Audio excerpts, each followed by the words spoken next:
मुख्यमंत्री हेमंत सोरेन की आज असम में 2 चुनावी जनसभाएं होनी है। डिब्रूगढ़ के चबुआ विधानसभा में पहली जनसभा होगी। यहां वे पार्टी प्रत्याशी भूपेन मुरारी के पक्ष में वोट मांगेंगे। वहीं हेमंत सोरेन की दूसरी जनसभा रंगुनादी विधानसभा में होगी।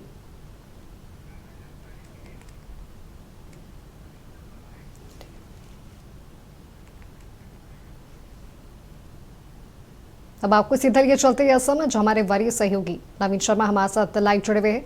नवीन, मुख्यमंत्री हेमंत सोरेन की आज असम में 2 चुनावी जनसभा होनी है, क्या कुछ जानकारी इसे लेकर? देखिए, मुख्यमंत्री हेमंत सोरेन की आज चुनावी जनसभा है और ये चुनावी सभा डिब्रूगढ़ में आयोजित की गई है। डिब्रूगढ़ का विधानसभा क्षेत्र है चाबुआ और जेएमएम के प्रत्याशी उसके समर्थन में मुख्यमंत्री हेमंत सोरेन यहाँ पहुँच रहे हैं। हालांकि प्रधानमंत्री नरेंद्र मोदी का भी डिब्रूगढ़ के मोरान में रैली है, कार्यक्रम है, लिहाजा मुख्यमंत्री हेमंत सोरेन का जो हेलीकॉप्टर है उसको फ़िलहाल जो है परमिशन नहीं मिला है। लेकिन ये चूँकि डिब्रूगढ़ से नज़दीक है तो यहाँ पर उनका बाय रोड ही आने का कार्यक्रम है, जबकि दूसरा कार्यक्रम उनका नॉर्थ लखीमपुर में है। नॉर्थ लखीमपुर के रंगानादी में उनका कार्यक्रम आयोजित किया गया है। हालांकि वहाँ पर पहुँचने को लेकर अभी भी एक संशय बना हुआ है। लेकिन चूँकि पहला कार्यक्रम मुख्यमंत्री हेमंत सोरेन का चबुआ के लाहौल में है तो वो अब से कुछ देर बाद लगभग 1:30 बजे के आसपास मुख्यमंत्री हेमंत सोरेन यहाँ पर पहुँचेंगे और जो जेएमएम के प्रत्याशी हैं भूपेन मुरारी के समर्थन में जो है प्रचार प्रसार करेंगे। एक बार सामने की भी तस्वीर दिखा रहा हूं, क्योंकि काफ़ी संख्या में लोग जो हैं वो मुख्यमंत्री हेमंत सोरेन को सुनने के लिए यहां पर पहुंचे हैं और ये तमाम लोग कहीं ना कहीं आदिवासी समुदाय से ताल्लुकात रखते हैं और यही वजह है कि लोगों की जो भीड़ है, जो हुजूम है, वो कहीं ना कहीं यहाँ पर दिखता है। हमारे साथ प्रत्याशी भूपेन जी मौजूद हैं। एक बार भूपेन जी से भी बातचीत करेंगे और थोड़ा सा समझेंगे कि भूपेन जी, पहले तो आपको बहुत बधाई। ये तस्वीर जरा इधर दिखाइएगा। कुणाल हमारे साथ चबुआ विधानसभा के प्रत्याशी जेएमएम ने आपको टिकट दिया है। जाहिर तौर पर कब से राजनीति में आप सक्रिय हैं? नहीं, हम तो ज़्यादा दिन नहीं हुआ राजनीति में, साल भर हुआ है राजनीति में, ज़्यादा दिन हुआ नहीं है। मैंने समाज के मुद्दों को उठाते रहे। हाँ, हम समाज के लिए काम कर रहा है, हमेशा के लिए काम कर रहा है, आगे भी बहुत करने का इच्छा है। क्या मूल मुद्दा यहाँ का क्या है भूपेन? देखिए, मूल मुद्दा बोलने से हमारा जो चाय बागान का जो मजूरी है वो बहुत कम है, 250 रुपये। हम उसको 500 में करने का हम बोल रहे हैं सरकार। हम आएंगे तो वो करेंगे। यहाँ पर जो आदिवासी समुदाय के लोग रहते हैं, बरसों से क्या इसी हाजिरा में काम कर रहे हैं? हाँ, ये तो उसी से काम कर रहा है, उसी हाजिरा में।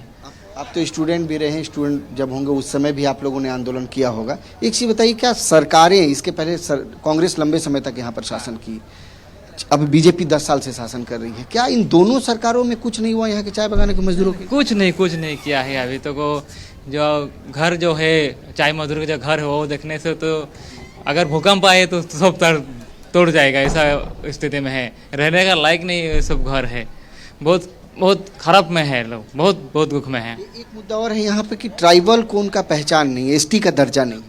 एसटी का दर्जा नहीं है। हमने बहुत आंदोलन किया लेकिन सरकार ये मानना नहीं दे रहा है। अच्छा, एक चीज़ अभी जो विधानसभा की तरफ से यहाँ पर एक प्रस्ताव पास किया गया था कि इनको एसटी का दर्जा दिया जाएगा, तो क्या वो केवल प्रस्ताव है? चूँकि प्रस्ताव, ये तो कानून लोकसभा में बनना है, विधानसभा तो बना ही नहीं सकता। नहीं, ये जो इलेक्शन जब आता है तब ये आता है। उसका इलेक्शन आते के समय ये बोलता है कि एसटी देगा, घर देगा, ऐसा बोलता है। एक चीज़ है, और इस बार पट्टा भी देने का घोषणा किया गया है और फॉर्म भी भराया जा रहा है आदिवासी। हाँ, पट्टा के नाम में ओनली बागान में फॉर्म दिया है, पट्टा उससे कुछ दिया नहीं है। कितने आदिवासी होंगे कम से कम इस क्षेत्र में? आप लोग मेजोरिटी में हैं यहाँ पर इस विधानसभा क्षेत्र चाबुआ की बात? हाँ, 90,000 का मेजोरिटी है इस सब वाला हॉल में। चाबुआ लाहौल 90,000। अगर ये वोटिंग परसेंटेज अच्छा हो तो आप बाजी भी मार सकते हैं। हाँ, फिर बिल्कुल हम जीत सकते हैं। यहाँ पर क्या और जेएमएम के कौन से स्टार प्रचारक थे? कल्पना जी का भी कार्यक्रम हुआ था? हाँ, कल्पना जी का कार्यक्रम हुआ था, आज सार का प्रोग्राम है। हाँ, कितना बल मिलेगा मुख्यमंत्री के कार्यक्रम में आने से, जनसभा करने से? हाँ, बहुत ही पॉजिटिव एक रिजल्ट मिलेगा, पूरा रिजल्ट मिलेगा, हमको पूरा आशा है। हाँ, एक चीज़ और बताइए, चूँकि यहाँ पर जो चुनाव आप लोग लड़ रहे हैं झारखंड मुक्ति मोर्चा और जय भारत पार्टी की तरफ से, जेएमएम का संगठन यहाँ कमज़ोर है, तो ये कैसे आप लोग भरपाई, बूथ स्तर पर आप लोगों को मेहनत करने पड़े? कल तो प्रचार प्रसार का आखिरी दिन है, उसके बाद डोर टू डोर कैंपेन और 9 तारीख को वोटिंग हो, तो उसके पहले का पूरा रणनीति आप लोग बना लिए हैं, कैसे कैंपेन करना है, क्या करना है? हाँ हाँ, हमने पूरा बूथ बना लिया है, डोर टू डोर भी हमने कन्वर्सेशन किया है, और जो जो बाकी जो काम है प्रचार अभियान का हम पूरा पूरा अच्छे तरीके से कर दिया है। एक बात और बताइए, यहाँ पर जो महिलाएं हैं उनको अरुणोदय योजना के तहत सरकार ने 9,000 रुपया दिया चुनाव के पहले। आपको लगता है कि महिलाएं जो है डाइवर्ट हो जाएंगी इस पैसे के कारण? नहीं नहीं नहीं, हमारा मेन मुद्दा एसटी है, हाजिरा विधि है, और ज़मीन का जो पट्टा है वो है मेन मुद्दा। ये पैसा से डाइवर्ट होने वाला नहीं है। नहीं, बीजेपी कह रही है पट्टा भी देंगे और एसटी का दर्जा भी देंगे। आपको लगता है इससे डाइवर्ट हो सकते हैं आगे? नहीं नहीं, वो हमने बहुत साल देख लिया है, अभी तक तो दिया नहीं। इलेक्शन समय में वो देगा बोलता है, लेकिन देता नहीं है। एक चीज़ और, ये झारखंड मुक्ति मोर्चा क्या लेट कर दी? आपको लगता है कि पहले से अगर मेहनत किया जाता तो और ज़्यादा बेहतर आप लोग चुनाव लड़ सकते थे? ये चूँकि नया पार्टी है, लोगों का भरोसा मिलेगा कि नहीं? हाँ, ये थोड़ा सा लेट हुआ है, लेकिन उतना भी लेट नहीं हुआ है। प्रचार अभियान पूरा अच्छा से चला है और जीतने का पूरा संभावना है, हम जीत के दिखाएंगे। आदिवासी समुदाय का साथ मिल रहा है आपको? हाँ, बिल्कुल मिल रहा है। सारा हमको आदिवासी हमको सपोर्ट कर रहा है, दूसरा भी कम्युनिटी का हमको सपोर्ट है। हाँ, सभी कम्युनिटी का हमारा सपोर्ट है। कांग्रेस कहीं पर है? कांग्रेस से कोई चुनौती है? क्योंकि वोट यहाँ के आदिवासी अक्सर कांग्रेस को वोट देते रहे हैं। नहीं, कांग्रेस का अभी जो स्तर है वो उस तरह का नहीं है, कमजोर हो गया। कमज़ोर हो गया है। आप किसी को चुनौती मानते हैं? नहीं। चलिए, बेहद शुक्रिया हमसे बातचीत करने के लिए भूपेन।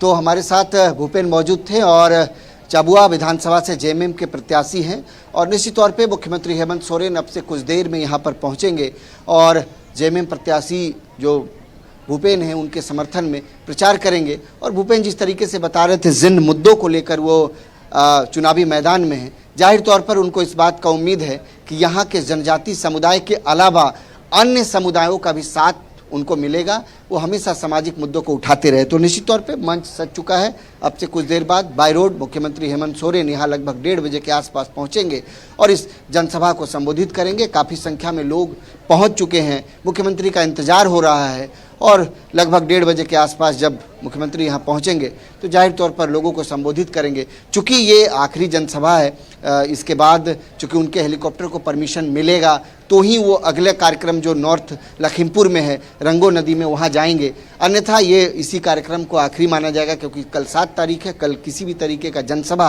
हेमंत सोरेन का आयोजित असम में नहीं है। एक कह सकते हैं कि कल्पना सोरेन और हेमंत सोरेन की ये लंबी जो अगर जनसभाओं की फहरिस्त देखेंगे तो 1 दर्जन से ज़्यादा जनसभाओं को दोनों स्टार प्रचारकों ने कहीं ना कहीं जनसभाओं को संबोधित किया, लोगों को कन्विंस करने का कोशिश किया। झारखंड मुक्ति मोर्चा के सभी मंत्री जो कैबिनेट मंत्री हैं वो असम में मौजूद थे, विधायक असम में मौजूद थे, एमपी असम में मौजूद थे, और तमाम लोगों ने जो पार्टी की तरफ से जो दिशा निर्देश और जो टास्क दिया गया था उस टास्क के लिहाज से मेहनत किए और तमाम बूथ स्तर पर भी जाकर के लोगों को कन्विंस करने का कोशिश किया। जाहिर तौर पर देखना बहुत महत्वपूर्ण होगा कि 9 तारीख का जो मतदान होगा उसके बाद ये जो भीड़ है, ये जो समर्थन है, ये वोट के रूप में कितना तब्दील होता है। बिल्कुल आपका बहुत बहुत धन्यवाद तमाम जानकारी हमारे साथ साझा करने के लिए। तो आपको बता दें कि असम विधानसभा चुनाव को लेकर जेएमएम ने अपनी पूरी ताकत लगा दी है और आज भी मुख्यमंत्री हेमंत सोरेन की 2 चुनावी सभा होने जा रही है।